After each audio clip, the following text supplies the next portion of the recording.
Modern school of thought کے ہی تحت جو مینجمنٹ کا ہے اس میں ہی ایک اور تھیری یا ایک اور اسکول جو ایگزسٹ کرتا ہے جس کو ہم کانٹینجنسی اسکول آف مینجمنٹ کہتے ہیں. یہ 1960s آنورڈ اس میں بہت سا کام ہوا جس میں کہ بہت سی اگین اس کی سب ٹائپس ہیں, سبسیڈریز ہیں. مین جو اس میں مقصد ہے اور مین اس کا جو فوکس ہے وہ اس کا امپورٹنٹ پوائنٹ یہ ہے کہ ڈفرینٹ کانٹیکسٹ میں انوائرمنٹل فیکٹرز سے جو چینجز آتی ہیں جو آپ کے ود ان کنٹرول ہیں اور بیونڈ یور کنٹرول ہیں ان کا ایک امپیکٹ ہوتا ہے. آپ نے ان میں کس طرح سنتھسس کرنا ہے, کون سی کانٹینجنسی, کون سے سچویشن, کون سے کانٹیکسٹ کے مطابق آپ نے کس طرح کی اسٹریٹجی کو اپنانا ہے. تو وہ فلیکسیبلٹی جو ایگزسٹ ہونی چاہیے, جو موجود ہونی چاہیے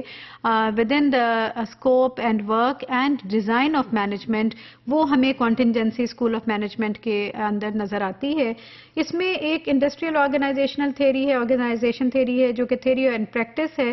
اٹ از آرگیوڈ کہ ٹیکنالوجی اور پروڈکشن سسٹمز critical aspects ہیں of organizational designs. Advanced contingency approach to organizing کہ technology alone cannot be an answer of everything.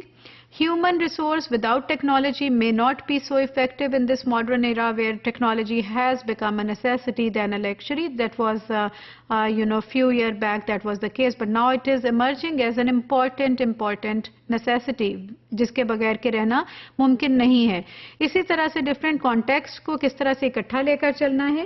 اور کہاں پر آپ نے کون سی کانٹینجنسی کو اپلائی کرنا ہے. ہر جگہ پہ technology can not be the only thing, ہر جگہ پہ organisational fix structures can not be the only answers, اور فلیکسیبلٹی گیون میں also not work always. And on the other hand side, organization and environment کو اگر آپ focus دیتے ہیں, مینیجنگ ڈفرینسیشن اینڈ انٹیگریشن, جب آپ انوائرمنٹ پہ فوکس رکھتے ہیں تو 1967 ہی میں لارنس اور ان کے ایک ہم اثر رفیق کار نے ایک جو تحقیق کی اس کے تحت it was suggested that successful organizations match their structure to the nature of environment. So it is said کہ انوائرمنٹ کو اس طرح کی تھیری میں, اس طرح کے وے آف ورکنگ میں انوائرمنٹ کو سپریمیسی دی گئی اور کہا کہ جو آرگنائزیشنز ہیں وہ اکارڈنگ ٹو دا انوائرمنٹ اپنے اسٹرکچر کو چینج کرتی ہیں.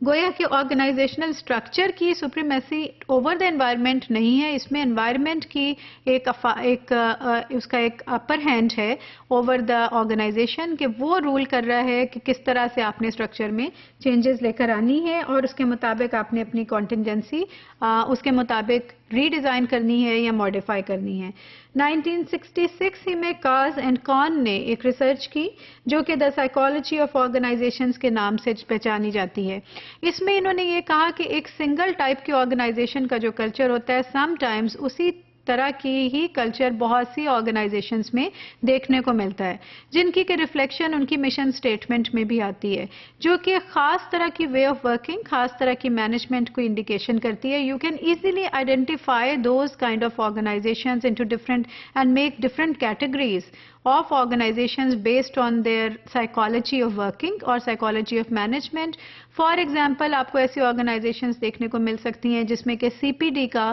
یا ایک professional development کا ٹیم کے اندر بہت strong ایک مشن موجود ہوتا ہے, ایک psychology اس organization میں exist کرتی ہے کہ everybody should be a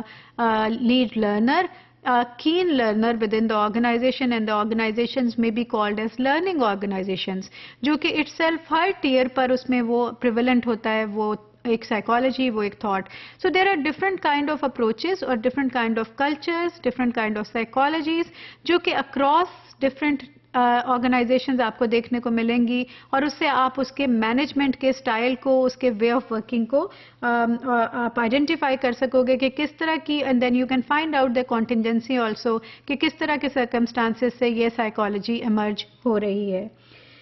similarly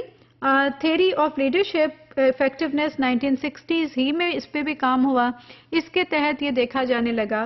کہ leadership effectiveness was contingent upon two interacting factors, leadership styles and situational favorableness. So that means کہ leadership کی effectiveness کو بھی انہوں نے environmental factors کے ساتھ لنک کیا اور انہوں نے کہا کہ کسی بھی لیڈر کی اپنی افادیت ان انوائرمنٹل فیکٹرز کے ساتھ لنکڈ ہے, ان پہ ڈپینڈنٹ ہے جس میں کہ وہ کام کر رہا ہوتا ہے کہ وہ کس حد تک فیوریبل ہیں.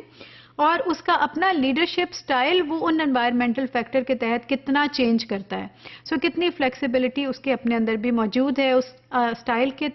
ٹورڈز دا سٹائل جس پہ کہ استعمال کر کے وہ اپنی لیڈرشپ کو پریکٹس کر رہا ہے یا ایکسرسائز کر رہا ہے. تو اگر وہ اس میں بھی فلیکسیبلٹی رکھے اور اس کو کنٹینجنسی کے تحت چینج کرے تو اس کی افیکٹونیس بھی بہتر ہو سکتی ہے.